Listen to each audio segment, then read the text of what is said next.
Dinshaw, do you by any chance remember the first stock you ever bought? That's a nice one. No, actually I don't. I remember all the fraud stocks which I bought. So those were my journalistic days. No, I don't. Okay. I won't even tell you if I do. No, it's always one of those, people tend to remember it just because, and it's, I mean, generally speaking, it's some very small quantities. It's more sentimental more than anything else. So, but so I no, that stock went bankrupt, so that's why I'm not sharing that with you. Fair enough. But that was way back in 90s when it was like a crazy market. So. Oh, okay. So it's a whole other world. Yeah. So Dinshaw, actually, I made money though.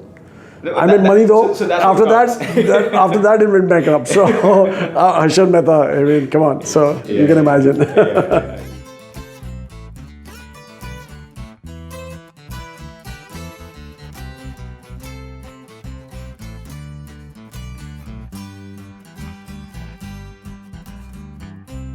Biggest takeaway that I have had, and I think my brother Chaitanya, who's worked even more with my dad, one-on-one, is that he was really good in balancing different aspects within the business and his personal life. So he was a follower of Lord Krishna. He was a Vedantic scholar. So he studied the scriptures thoroughly. And of them, the one that he used to keep saying is a manual, which kind of gives you the best instructions and information in terms of, or I would say not instruction, but guidelines on a day-to-day basis of Bhagavad Gita.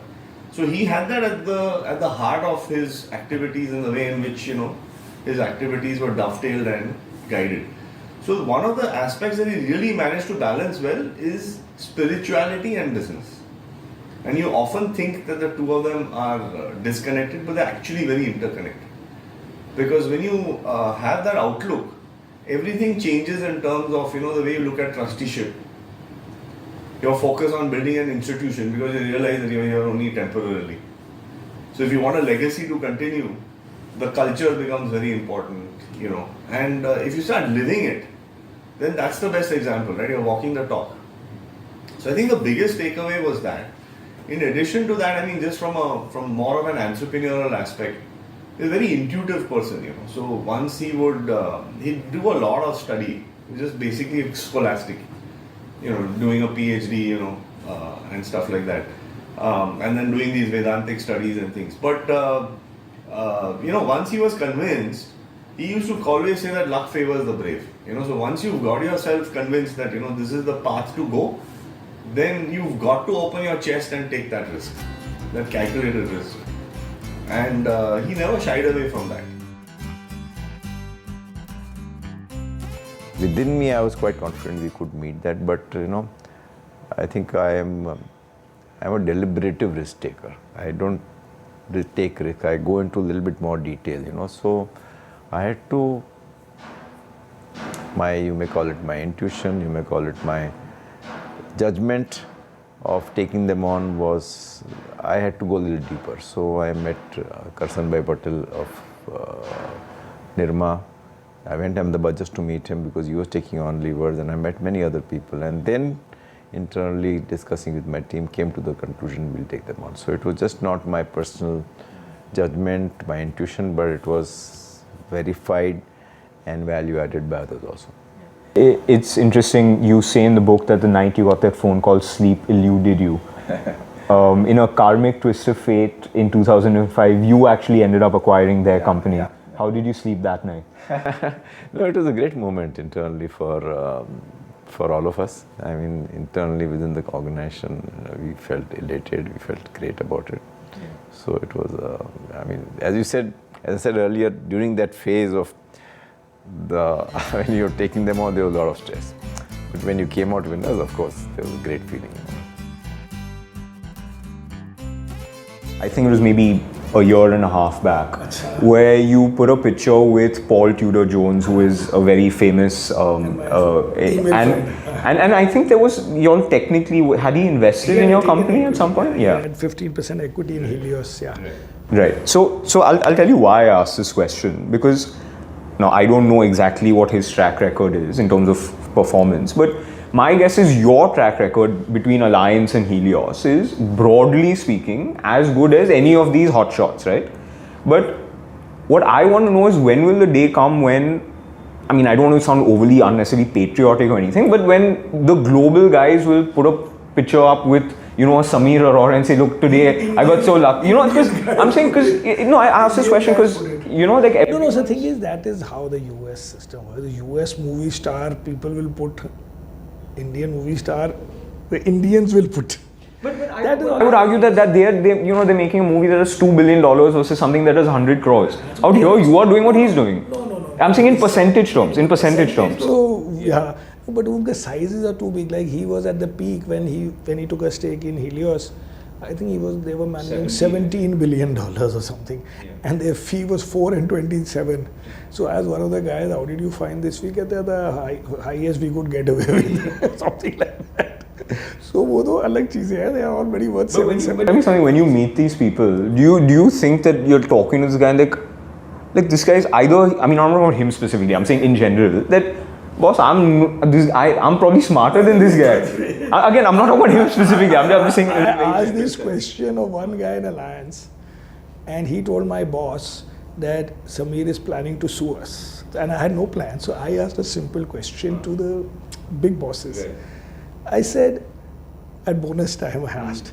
I said, are you paying these bonuses for performance or the AUM of the fund manager? Because we had these US guys at that time who were managing, say, 2 billion, 3 billion, and they were 2-star funds. And we were managing 200 million and 5-star. Our size at that time was only this much, and US chotu, poor, bad performing fund was 2 billion. So who should get paid more? So he thought, because I copied HR, that I am trying to find a legal thing where they write something back. So he told my boss that, is Samir planning to sue us? And I said, no, yaar, I was needling the system a little bit to say. So there's no answer to this question. It's like when you are comparing yourself, it depends on, if you want to feel happy in life, you will compare yourself with an appropriate benchmark. We are not comparing ourselves with those guys where they are performing. We are comparing with our peer group and our classmates and our batchmates and moving on. There's an apocryphal story of Henry Ford, who was the founder of Ford, and the story goes that one day someone asked him, you know, why did you make a car? What did you hear from people that made you make a car? Do you listen to your customers? And his response was, if I listened to my customers, I'd have built a faster horse. So what I want to understand from you is that in an industry like this, how do you preempt the needs of your customers? It's, you know, because if you wait for the guy to tell you, okay, this is what I need, and it takes you maybe a year or two to develop it, you're probably too late. So what have you learned over the years about preempting and understanding the customer need before he actually explains it to you? So I think Henry Ford is right. I mean, you go to a customer and you ask them what they want, they will be quite biased by the functionality of the existing product, right? And they're going to talk about something faster, cheaper, easier to use than with what they have. They're not going to say something that... The classic example was, BlackBerry, right? Research in Motion is a company that made Blackberries. I don't know whether you're familiar with Blackberries. It was a flat phone with a screen and buttons, right? So you go to a BlackBerry user at that time, if you'd asked the question, what would you like? 9 out of 10 would have said bigger buttons, because the buttons were so small, you ended up pressing the wrong one, right? But nobody would have said, I want touch screen, because it's outside the realm of the customer's perception of what the product can be, right? So imagining the next is not through the mind of the customer. It's through innovation. You've got to innovate. Imagine the next, right? So that's a parallel track. But the state of the current art, you can be the best, right? You can't abandon that and then imagine the next. So these are two parallel tracks that you pursue. So you have, how can you be the best in the state of the current art, even while you build the state of the next art or the future art, right? Two different perceptions, right? An Indian story is shampoo in a sachet, right? It was innovated for the first time by a company called Velvet that's based in Chennai, right? Now, till that time, it was all the Unilevers and the P&Gs were making shampoo in a bottle, right? Maybe cost $150. Now, it came to a certain segment in the pyramid at the top, right? It was not affordable to the people at the bottom. But the aspiration for the people were there, that I want to also use shampoo, but it's out of my reach. Now, what did Velvet do? It made it 1 rupee, right? Now, actually, it is a much more expensive shampoo, but it was cash flow that constrained the customer at the bottom. So that's state of the next art. You can't go to a shampoo user and say, what do you want? People used to using shampoo in a bottle, they're not going to say, I want it in a sachet, right? So that reimagination of the future comes from inside, right? So for us, it's about doing both of these things, right? We call it stated needs and the unstated wants, right, of the customer. We pursue them parallelly, right? And what we call as the fate, customer says, my fate. It's in that fate is the opportunity, right? So when the customer says, it's my fate, I use so much energy in the compressor. I use oil in the compressor. I pay so much for the compressor. Whether you buy it from LG or LG's competitors, it's the same, right? That's the fate. Now, in that fate is the opportunity to build the state of the next art, and which is what we've been doing, and we continue to do. And we're looking to introduce some extremely exciting stuff in the near future. What are some of the key lessons you have learned about what brands and companies can do to maintain their brand over time and ensure that people don't change their opinions of those brands and companies? Yeah, so it turns out, again, that's something that I've spent a fair amount of time looking at. So I'll say you've done a good job of doing your background research. So I appreciate that.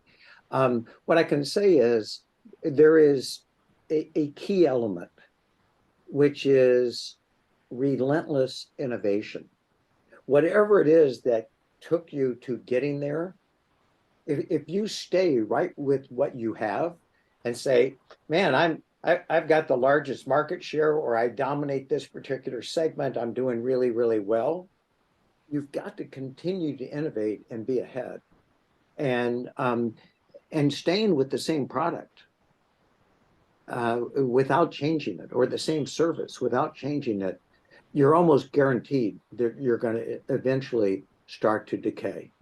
Because customers' expectations keep growing, and because competition keeps adding and adding and adding more things. And so there's nothing that is more prevalent than that. If you could invite any 3 people, dead or alive, for dinner, who would they be? Okay, so these are all people that you don't know. They're no one famous. But they are a combination of dead or alive. So one is my dadi, because when, I've grown up obviously eating her food, but never really appreciated what I was getting because I got into the business long after, and my real appreciation for good food, hit a little late in the day. But I just wish I could, she could come back and cook her food, and that, someone could learn from her, because it was unbelievable. And I just remember eating copious amounts of it, and I'm Punjabi, so whether it was halwa or the besan laddu, I still know exactly how they taste, but I'm just sad that I won't get to eat them exactly that way again. And The second person is actually on my maternal grandparents' side. He was the bawarchi at my grandfather's house. And bawarchis, I don't know if you know, they are sort of leftovers or were leftovers of the British Raj. So they were really trained in Western cooking from Calcutta and cooked the most exquisite food. But it was a generational thing. It was something that was passed on the generations, and I think it just died with, the last sort of rung of them. And I remember my grandfather sort of, who lived in Delhi, had a bawarchi.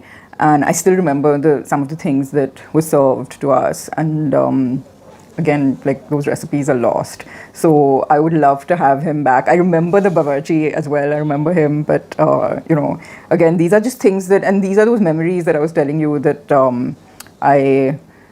that food has created for me that I just wasn't appreciative of at the time. And the third person would probably be my mother, because she says I don't meet her often enough. So I would invite her for dinner if I was actually bothering to have one. So interesting. It's always, whenever someone talks about the connection between food and memories, I always think of that scene in Ratatouille where Ego, the critic, is eating and he has that first bite and there's this rapid flashback to his mother, and it's interesting, right, with how things connect and what takes you back. And that's your biggest goal in a way as a restaurateur, is to create those memories, because that honestly is what brings people back. We have a program called Bounties, which is basically a sort of freelance network. You can go and you can post a problem that you want to code up, and somebody from the Replit community will code it up for you. So there's this kid in somewhere in West Bengal who comes from a family of farmers. He's been completing bounties, and I think he's earned some insane amount, like I think more than $5,000 in a single month, which is more than what his entire family earns, coding from his mobile. He doesn't even have a computer.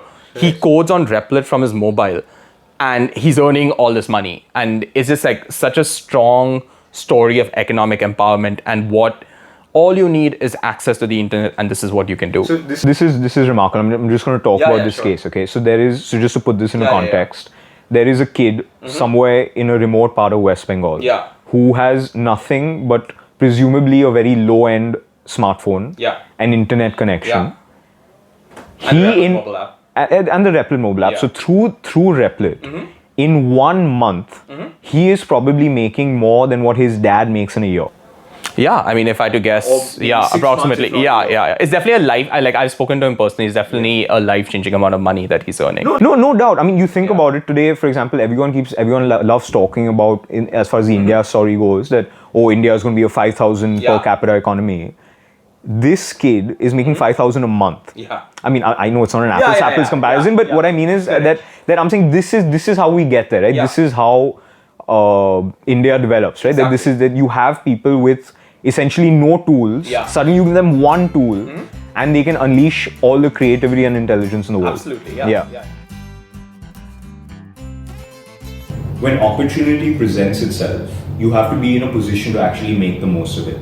And a large part of that obviously is being prepared. And in order to be prepared, you have to constantly think 2 steps ahead. You have to think of where the puck is going rather than where it is. So I just want to get your sense of how you as an organization ensure that you are always prepared for, obviously this was a positive development, but developments may be negative also. But how do you constantly stay prepared? See, I think go for a little larger in our business, it's better to go for a little larger capacities, because see, the investment for 2 times the capacity is not going to be 2x. It's going to be probably 1.5 times. So that gives you some preparedness, because at some time the cycle will turn and it will be in your favor. That's one. Secondly, we are a debt-free company. We've completely grown through internal accruals, so that sort of reduces our risk, because it's our own capital that we are investing. And thirdly, invest in R&D. Make sure you're the most cost-effective in the products that you're making. And R&D could be, what you do with the waste stream, how you better utilize your raw materials, how your consumption norms are better. Because at some point, the cycle can turn against you, and then pricing becomes very important, and you have to stay competitive. What point in the journey did you get the sense that, look, this is really snowballing into something? Like, I feel like I'm really onto something. 2007. What happened? I remember having a conversation actually with some family friends. And I remember very clearly in 2007, and just to give you context, in 2006 we had just raised money from ICICI Ventures. The valuation of the business was 135 crores post money, so about 100 crores pre-money, you can say. So it wasn't a super valued business at the time. But I remember having a conversation and saying that, look, I have two options, because there were some other offers which had come to me about buying another medical devices company and starting to build it. And I remember having this conversation and saying, I have two options. I can continue to run on the Metropolis thing and keep building this. And I'm pretty clear this will become $1 billion business. And I could see that when it was a valuation of 100 crores, right? Yeah. Or I should expand and start getting into multiple other businesses and broaden my horizon. And that was one big fork for me where I was making a decision. And the reason I was at that fork was because I was not happy with the way Metropolis was being built, because there were multiple chefs. At that time we had another investor who also had 36% share as we did. And we had very different styles of management. And I felt like I wasn't able to build the company the way I wanted to. So I was thinking, should I get off this boat and do something else while I continue being a shareholder, or spend my time, not get off it, but spend my time in other things? Or should I stick on to this and take it to a much larger destiny? And I remember thinking through it and deciding that no, for me, Metropolis is my baby. It's my child, and there's no way I can defocus from it.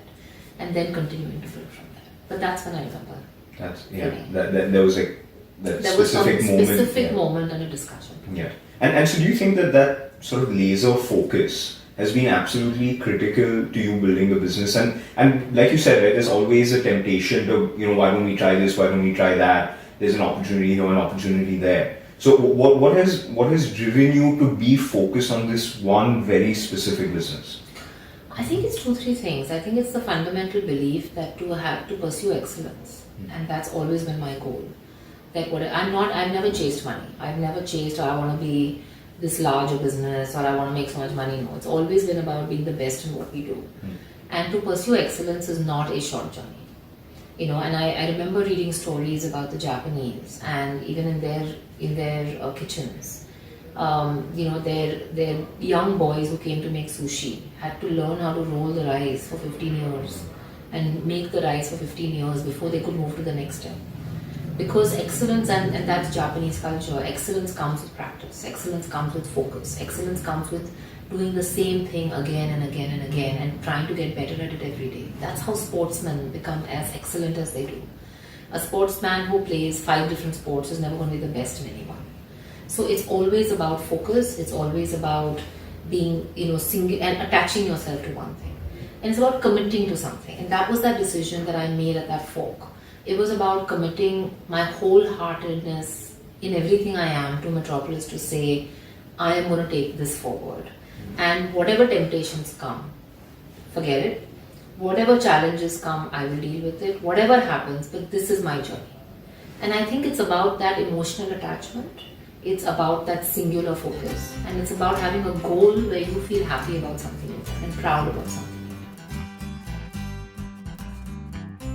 I'm just putting myself in the shoes of the entrepreneur. Like, no one wants to hear the baby's not actually as cute as they think it is. Yeah. So how do you deal? Because you don't want, like you said, you don't want, in a competitive business, you don't want to annoy your client either. Yeah. And he shouldn't think that, the other guy will get me 100, so why should I go with her? Yeah. So how do you balance what, that's a very good question, because earlier in my career, the high was winning the business, right? But as I've grown in the business, the high is not winning the business. The high is delivering a good deal. Your reputation, the firm's reputation is built on how many good transactions you've delivered, because word of mouth matters in our business. It's an advisory business. So if I do a good piece of business for you and I'm going to pitch to someone else, I can say, hey, Krish, can you just call them up and give a reference? And if you're happy, you will. If I've pitched 100 and then the buyers have come in at 50, you're probably not even talking to me after that. So I don't even have a point of reference with you. Right. So I think that comes a little bit with years to say, look, if you're going to lose the business because there are 4 other banks pitching at 100, as much as it breaks your heart, maybe that's the right outcome. Because, and it's happened to me many times that we walked away from a situation, the deal hasn't gone through, and then we go back and say, look, we thought the right outcome was 70, 75 or whatever it is, and then, you get the business. In fact, currently we're doing a piece of business like that. So, it's tough. In the initial years, you just wanted to win, right? Because you're like young and you're like, no, I want to just have this basket full of mandates, but that really doesn't lead you anywhere other than pain and heartache, because we're in the business of getting paid on success, right? Yeah. So you spend a lot of man hours, and our hours are long. Teams sort of worked its back off, and 20-hour days, and at the end of the day, you don't have a success. So your team is dejected, your client's dejected, you're sort of feeling crap about yourself. So I think in certain situations which are hugely competitive and there are people promising the moon, probably better to just walk off. Are you a very competitive person? No, I mean, we're in a competitive business, so yeah, I like to win. And investment banking is a gladiator sport. It's pretty much about, you're not even as good as your last deal, you're as good as your next deal. So yeah, we all enjoy winning, but I think winning the right pieces of business is important as I get older. Given the group you're in, you would interact a lot with Anand Mahindra, who till fairly recently was, very much involved, but now he's more at a board level involved in the group.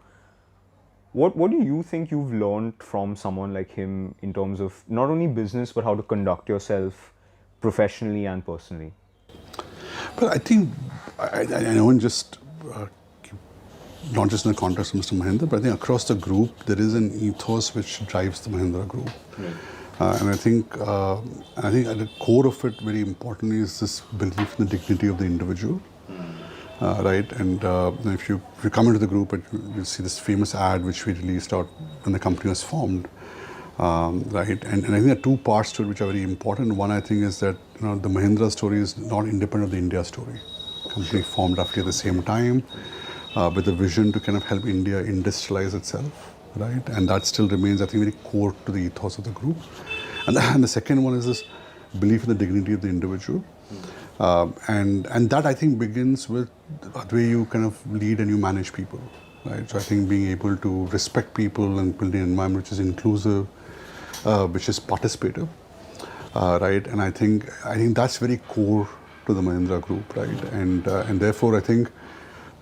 So that's, I think, is the biggest learning you will have. I think how you do things is far more important than what you do, right? And I think as long as, and that finds many forms of expression in the group, right? But I think that belief that the individual is, that the dignity of the individual is very important, and there's a great power in the individual, right? I think are 2 very core things which, I came in from outside the group. Those are 2 things which attracted me to the group, and I think there's the 2 things which I think mold the way you lead in the group, right? I think obviously Anand or Anish and I think many of our leaders are great examples of that, and I think there are many of them who many of us obviously are trying to learn and follow from. But yeah, I think that's what I think keeps it, and to me that's what I think sticks out. When you found out you were going to take over as CEO in, I don't know, maybe it was 95 or 96, I'm not sure when you actually... 94, because I initially made a chief operating officer. Right. So what was it for you personally? What was your emotion at that point that, you've been around for so many years, you yourself have grown up in the organization and seen the organization grow around you. So what was your overwhelming feeling at that point? The overwhelming feeling is what you started with, saying that the buck stops with you. You cannot blame anybody. You cannot throw the problem because you messed it up, I'm in trouble. No. You got to own up both good and the bad. So I think that, as I said, when you have an operational mindset and excellence in operations, It comes automatically. If somebody is willing to build a team around, even when you are doing other projects or programs or vice president of operations or anything which you took as a responsibility, team building and doing some of the projects and measuring some of the projects, the biggest success was because the teams did well. If a project was not successful, it was because somebody in that team did not do the kind of responsibilities or the role he or she was supposed to do. So I think so long as it is there, one of nurturing, caring and sharing, and people have no fear to come into my office. I mean, you see Atanmay and all, they behave naturally, they don't get scared, boss is going to be here, can I stand up, sit down, none of that. So I think the culture of openness, the culture of team building, culture of sharing, culture of caring was the one which we grew up with. So that stood in good stead. So, but then the fear is always, will you be successful? And what is the measure of success? That keeps always, because you don't want to be letting down your clients. Some clients will insist, I will only talk to the CEO. They might have grown up with you, but they are also in some positions, but they know you, so they want to talk to you. So you have to give those freedom. So it means CEO's job here is a part of the operations integrated into his well-being. We used to monitor or review some of the projects. I mean, the State Bank of India would never allow anybody else other than the CEO to be present. The National Stock Exchange was a project like that. National Securities Depository was a project like that. Some of the international clients like GE and all, they wanted you to be American Express, etc. So to me, the time is the biggest worry. That comes by empowering more, throwing more, and then making sure that you don't take everything in your lap and you're going to fall. What are some of the key lessons you learned at your time at Rare, be it directly or just from observing Rakesh Jhunjhunwala? And also along with Rakesh Jhunjhunwala, there were also very accomplished investors beyond him at the firm. Yeah, I think it's a great question. There's so many things I learned from him. But, so, there's so many things, I don't know where to start. I guess if I just restrict the answer to the investing domain, I think it would be that compounding works, right? If you look at most of the wealth that he created, a lot of it would be concentrated in a few companies that he bought in, and he just let those companies ride over long periods of time, right? So the power of compounding, the power of staying invested, the power of taking long-term calls on companies is something that I think is a very powerful lesson that I've learned from him. And I think that just to keep the process very, very simple, right? I mean, essentially at Rare, we answered three simple questions. That, do I believe in the market opportunity? Do I believe in the promoter? And I'm paying a broadly fair price, right? There wasn't too much of analysis and paralysis. And I think probably the third lesson that I would highlight, and something that I'm using when we are building our firm, is to take responsibility. The buck stops with me, right? You can't blame the environment, you can't blame an analyst for a certain recommendation. The responsibility lies with you. So I guess there's a lot I could talk about, but just from an investing perspective, I guess these are at the top of my mind, some of the things that I think I would attribute to what I learned from him. So Krish, I started it much to the horror of my middle class parents because I had just survived all of the layoffs at Goldman. I'd actually been promoted just that December, and I called my mom and dad one day and said, hey, I'm moving back to Bombay. I don't have a green card. There is no way to go back, but this is a dream to be a first generation entrepreneur and start something on my own. So we booked one-way tickets to India in May of 2009 and just hit the ground running. It was a very, very humbling experience because we had never worked in India before. We were only all of 24 or 25 in 2009, and you know, I went from having a fancy business card which said Goldman Sachs to a piece of paper which said Forefront Capital, which nobody had ever heard of. So it was a very, very humbling experience. But again, I look back with so much positivity because those were some of the best days of my career. We worked really hard. We built everything from scratch. I was everything from the CEO to the chaiwala in the office. And what Goldman taught me was to always put the interests of clients first, to do simple stuff, to run a company with integrity and, you know, keeping in mind the spirit and letter of the law. And we've really built Forefront one investor and one investment at a time. Do you ever think about how differently life could have turned out just when you think of small individual incidents that happened? Yeah. For instance, the fact that you joined ICICI and not, say, Yes. SBI, for instance, Yes. and how, you know, one person's decision to hire a recent graduate affected so many things down the line. So what I want to understand is the importance of being a master of your own destiny when it comes to your career, and I suppose life more generally, and how one goes about not just going through life making lemonade, but actually actively pursuing whatever it is that you may be interested in. So that's an interesting question, Krish. And, you know, as you said, with hindsight, if I think about things, you can plan stuff, but there are always things that are kind of outside your circle of influence, circle of control. And you have to really, I think, take it by the day and be willing to adapt and see what's the best course of action in that particular circumstance. So, as I said, I wanted to do physics. I thought I was going to be a physics researcher, but parents said, no, you go to LSR, and so I did economics, and the first year I actually sulked, and I didn't focus on studies, and that kind of showed up in my results, which I regret. It was just stupid, because after that I didn't make that mistake, that, you know, if you did not get your top choice and you went to an alternative, whatever alternative you go into, you have to embrace and give your best to it.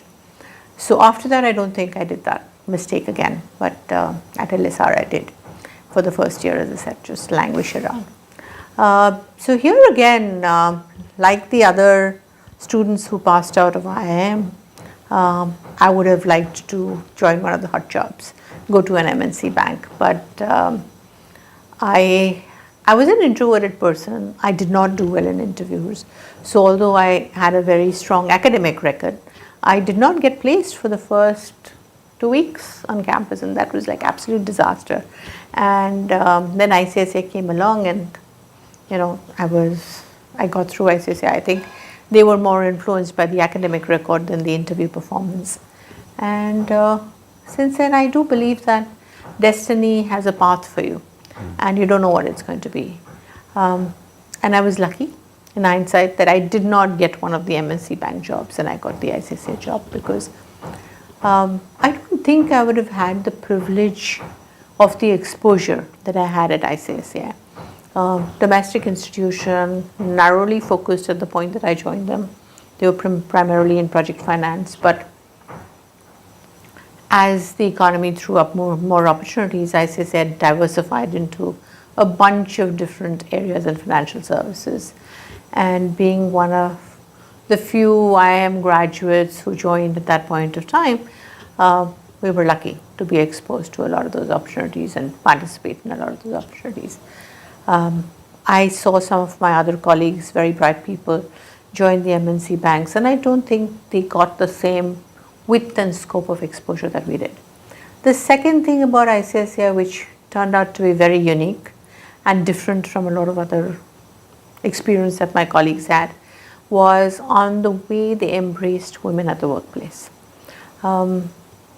So we were given the same pressures as our male colleagues, but I think the institution was accommodative and respectful of the fact that as a woman you couldn't just randomly be transferred around because you went as a couple. So they were more caring about transfers, number one. And during childbirth, I think ICSI in those days and time was a lot more flexible than any other institution. But most importantly, and I've talked about this story before, when I came back from maternity leave at ICSI, instead of saying, oh, she's come back from maternity leave, let's kind of accommodate her in some sidey role, they actually threw a challenge at me every time. The first time I came back from maternity leave after my son was born, ICSI asked me to set up a new financing group for the high-tech industry with a new World Bank line of credit that we had got. So what it does is when you come back to work and as a new mother, you are coping with that issue of should I leave my child behind at home and go to work or not, the travails with any new mother has.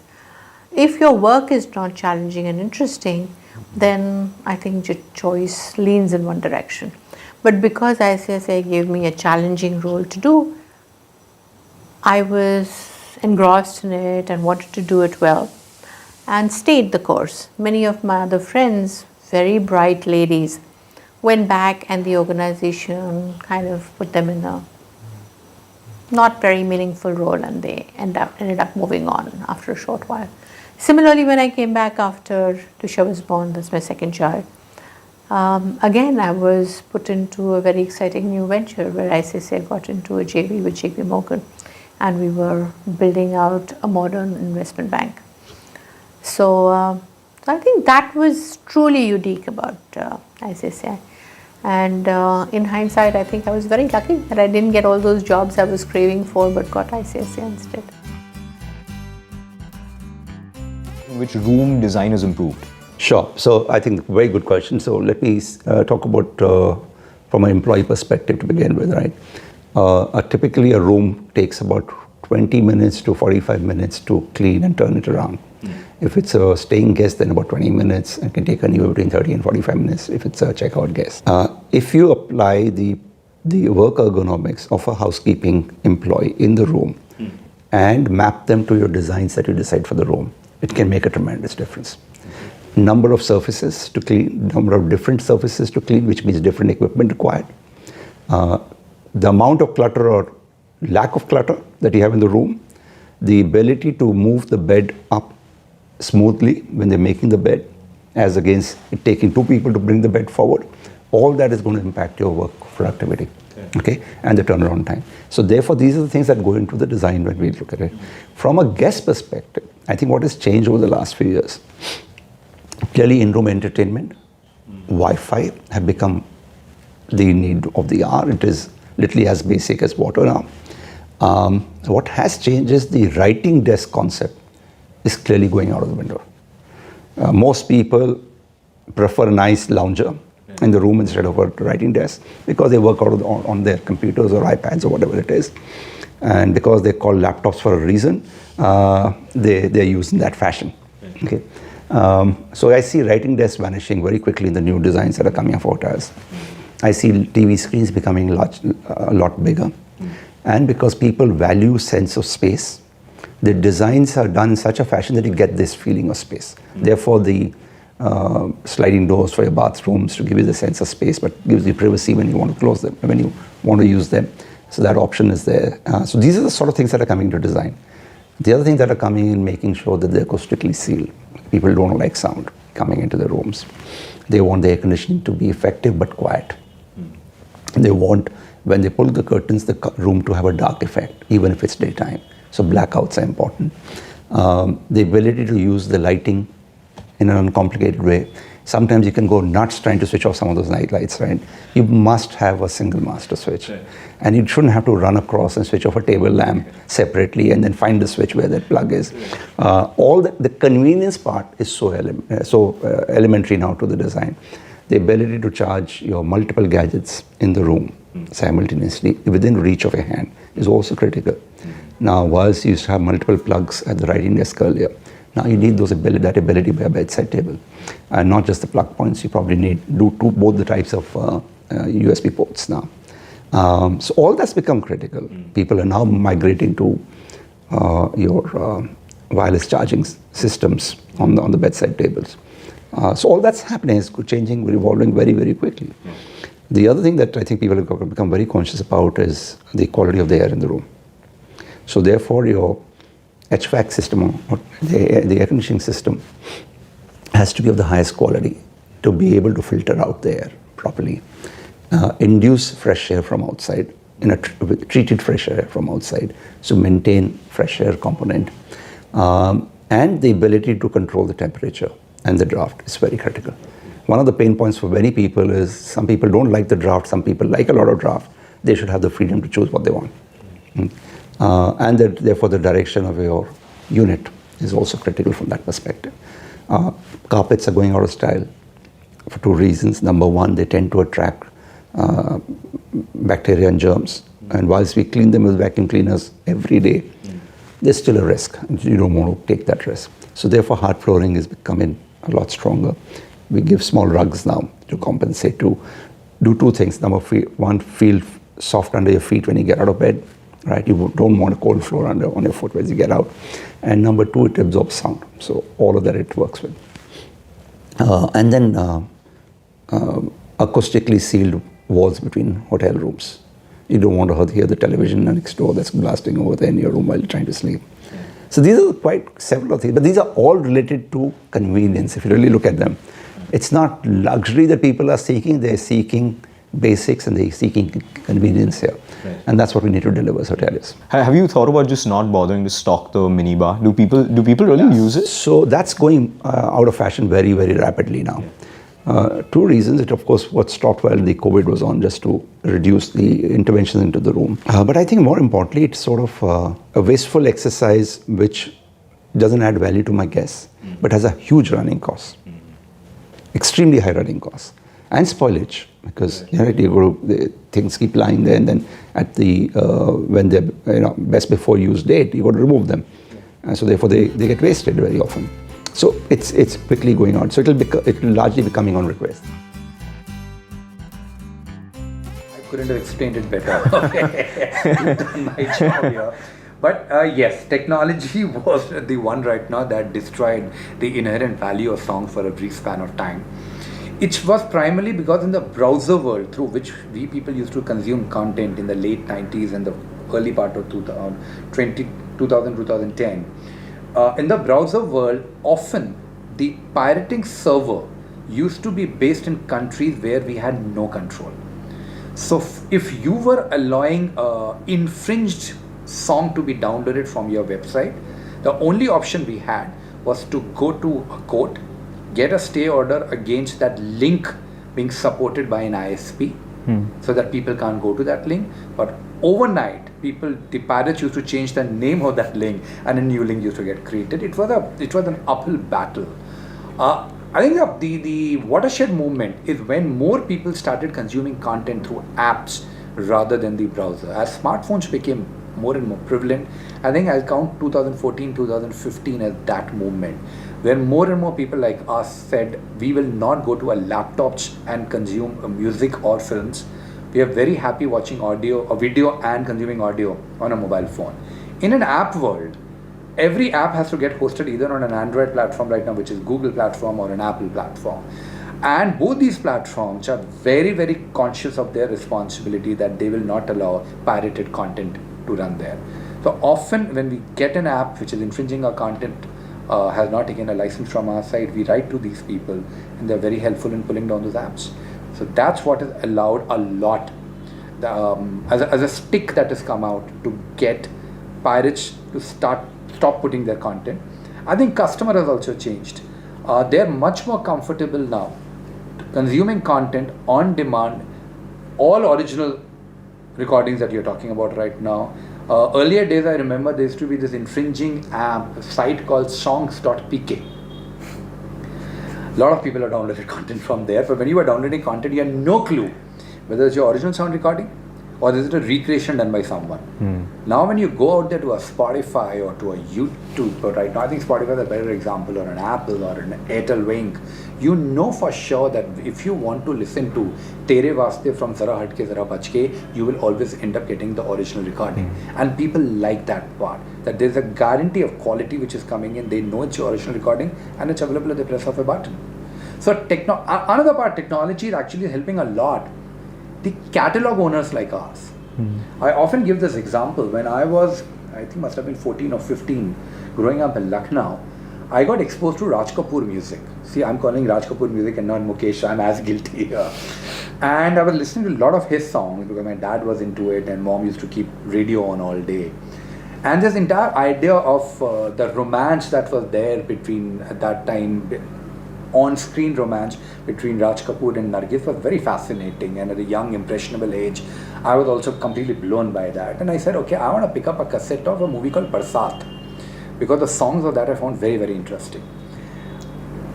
I must have gone to at least 23 different music shops in Lucknow to buy a cassette, and this is will be year 84, 8 to 86 sometime. I could not find Barsat anywhere, and I could not buy it. And I was very, very disappointed, because that's all I wanted to do, to pick up Barsat cassette. Because it was so difficult for a music shop to keep these cassettes, or slow moving cassettes, or movies which are 30, 40-year-old at that time. Today, I can get any song. I can get an old Simon and Garfunkel song right now by pressing a button on Spotify and the music is available. Songs, right, it's possible that RK Studios may have also forgotten about. But if I want to listen to that song, it's available in some app or other, because Saregama would have provided it. Catalog companies have got a huge kicker because Kurchi technology, because songs are now available at the press of a button. And tech companies are spending tons of money on building the infrastructure to ensure right now that songs are genuinely available. It shouldn't happen right now that you're pressing the button and there's long queuing up that's happening. I want to talk about the importance of reputation and goodwill in life. Now, if I take your example, the two industries that you have, banking and sort of private equity, if you take, not so much in India, but in the West, let's call them mixed reputations. But I look at someone like you who's gone through both those, and no one has anything but good things to say about you. So how do you, and when I say you, how does anybody ensure that throughout life that you do what's right, you do what's correct, and you maintain a good reputation? See, everyone wants to do it. The problem is how do you actually implement it? Krish, one of my mentors, Hemendra Kothari, told me something very early on when I joined DSP, when I was at DSP Merrill Lynch, and he called me in and he told me in his unique fashion that what will be most valuable to you.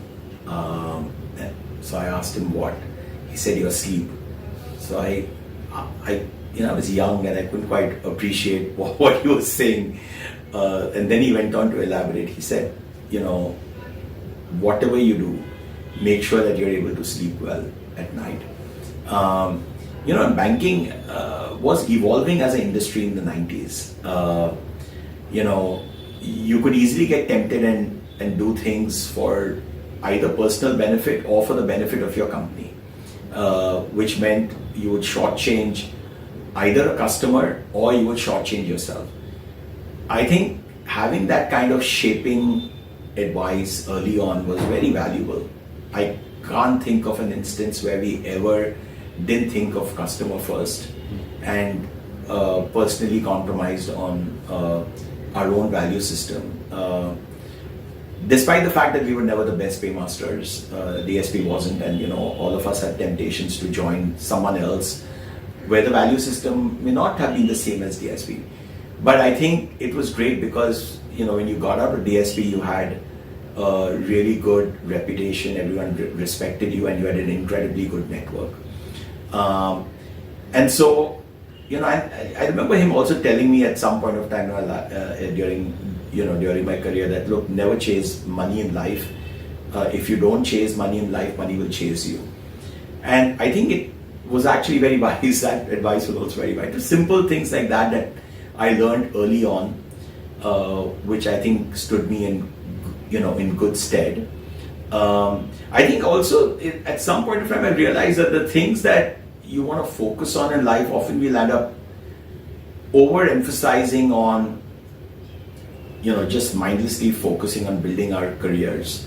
It's important to focus on building careers and all of that, but it's really also important to focus on building yourself, on building your friends' network.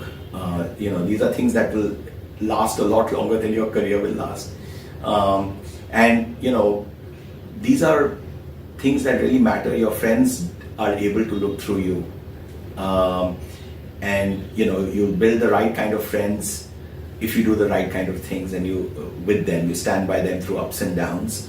And so if you really want to look at life as a marathon again, you realize that your job is going to last you much shorter than your life is in most 99% of cases. So I think you then land up doing the right thing as a person, whether it be for a client or whether it be for an individual who's working for you as an employee, or whether it be for just any other relationship. And I think all of this ultimately, even if you land up taking tough decisions which piss off people at points of time, over the long term it lands up standing you in good stead. Moral hazard is a term of art in the economics profession, and it has to do with bilateral situations where one party wants to trade with another. I'll give you an example. The example is about an unscrupulous taxi driver. So imagine you get to a town you don't know, you hop into a cab, and you tell the driver the address that you want to go. Now, there's a risk that the driver may drive you around in circles, potentially, before getting you to your destination in order to make you pay more money. So this would be a prototypical example of what economists call a moral hazard situation.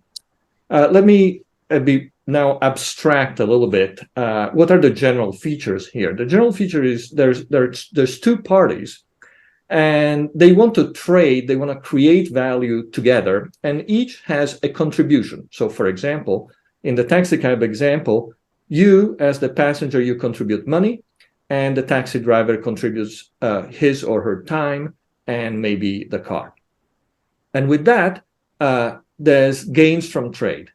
More happiness is created in society than there was before. But in the case of the taxi driver, part of his or her contribution is unobservable to you. And that is whether they're driving you in the most direct way or whether they're taking a circuitous way.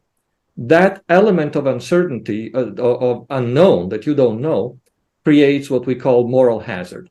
And the moral hazard is that the taxi driver can take advantage of you and charge you more than he or she should have. So moral hazard in the abstract is a trade between, or value creation, joint contribution between two parties where one of the two parties' contribution is partly or wholly unobservable. This happens all the time in the economy. For example, generalizing again from the taxi driver, we can think of a general employment relationship, and the employer is going to pay some money to the employee, and the employee can then work hard or shirk. And if the employer cannot observe the intensity of effort, then again we have a moral hazard situation. This is this is not a theoretical possibility. It is something that is pervasive in the economy. It is something that has, we can say, even destroyed the Soviet Union. When the Soviet Union came apart, it's partly because the economic system wasn't functioning. And the reason why is that pay was not properly conditioned on effort and contribution. So there was an old joke there that they say, we pretend to work, they pretend to pay us. And so that's the same idea, but expressed in a funnier way. I think that's a good question. I'll take you back to my university days. My tutor, my professor was there. I still consider him as one of the persons who's probably influenced me the most. He was pretty young when I entered into my PhD program, and he had a group of about 30 people working for him, and some of them older than him. And he would say that the best scientists are those who, will think about an experiment for a year, go to the lab, do an experiment, and it works. Unfortunately, we are not all very good, so we have to do some work, which is more than one experiment a year. But this was his philosophy, that think hard enough before you actually go out and spend resources. We try to inculcate that culture in our R&D programs too. But I think we're getting better at it.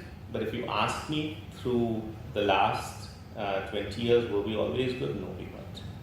I think we did not do enough dipsticks in the market to figure out whether this would be commercially viable or not. But I think we are getting better and better at it. And the team that we have formed now, and we will add to this, really is very process driven. So the ideation may come in from one particular angle, but the decision in terms of what promise the project holds is a collaborative approach, which means the sales, the marketing team, the medical team, everyone will be involved in terms of deciding that yes, this is a project that we should be working on. And so that's an interesting aspect, that you have to balance process versus outcomes. If you think of it as a 2x2 matrix where you have good process, bad process, good outcome, bad outcome, obviously you want quadrant 1 and you want to avoid quadrant 4. But reality is you're probably somewhere between 2 and 3. So how do you balance, and how do you think about processes versus outcomes, especially in a business where your process might be great and still things may not work out? I think one thing that has changed over time is we are getting more and more process driven. That does not mean that you stop ideating, because ideas are required, but I think a process driven approach makes sure that you think along a particular line. So the idea may come out from me, it may come out from someone else, whatever is the case, but how far to take that particular idea should be process driven. It should not be an emotional decision. It should not be a decision with biases in mind. So there is a fine line, right? As an entrepreneur, what you really believe in, and then when should you stop and say that, look, yeah, I really like it. I got this particular idea, but it may not click. So I think that's a balance that we need to keep on striking, and R&D is all about that. You were invited to fly out and meet Warren Buffett. Yeah. So talk to me about that experience. So first of all, how did it feel when you got the call saying, there's a guy in Omaha who needs some help? Yeah, absolutely. So we built the first ever AI version of Warren for Forbes. Yeah. And it was a super cool experience, especially getting to meet him. I mean, that was worth more than the contract itself. And it was phenomenal. I mean, like you said, the first time when I met him, because he knew I was like hardcore tech, he's like, one thing I'm going to tell you is that tech is outside my expertise. And for a guy like him to say that, I was like blown away. So an extremely humble person. I still know the biggest 3 words that he said that changed my life were very, very simple words. And I know this was the most popular question we got from all over the world as well, to Warren's AI version, which was, what should I invest in? Right? And he said a very beautiful thing. He said, invest in yourself. And he went on to tell a really beautiful story about how he, at a very young age, did this Dale Carnegie course on public speaking. And he used to be a really bad public speaker, and he's very shy, very nervous. And he did that course, and he got so confident that he ended up proposing to his wife, and he felt his life, he changed after that.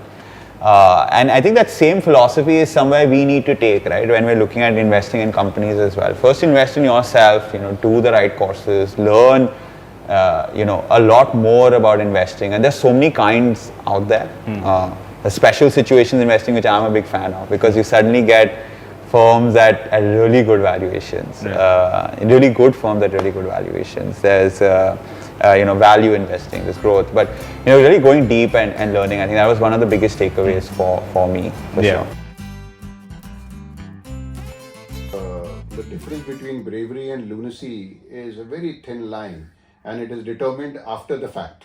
So the image of a heroic soldier picking up his rifle and rushing the machine gun nest and all sounds very good. Most of the time he gets cut to pieces. So same is the case with investment, that it is a lonely profession. I mean, if you want to be with the masses, then you have to be content with mediocre returns.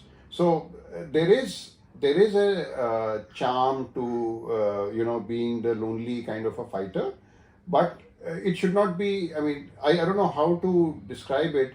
That the line between perseverance and obstinacy. When are you obstinate and when are you sort of determined? I'll give you an example of a particular stock which has made tons of money for me, and it has had its ups and downs, and right now it's going through some downs.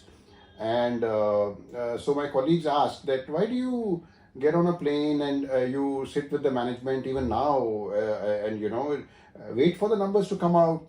So, but I feel that bulk of the returns in my life have come by sticking with good businesses. First, you need to have the ability to determine what is a good business and a good entrepreneur backing that business. But I think usually the persevering but thoughtful investor has the last laugh. In between, a lot of commentators can sort of taunt and say, oh, he's backing the wrong horse or he has lost it or something like that.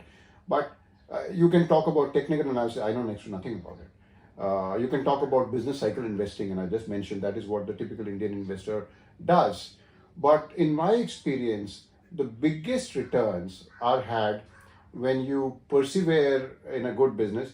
Actually, you find that even the managements don't fully understand their own business. Where is the hope for you to just read one or two investor presentations and claim to be an expert?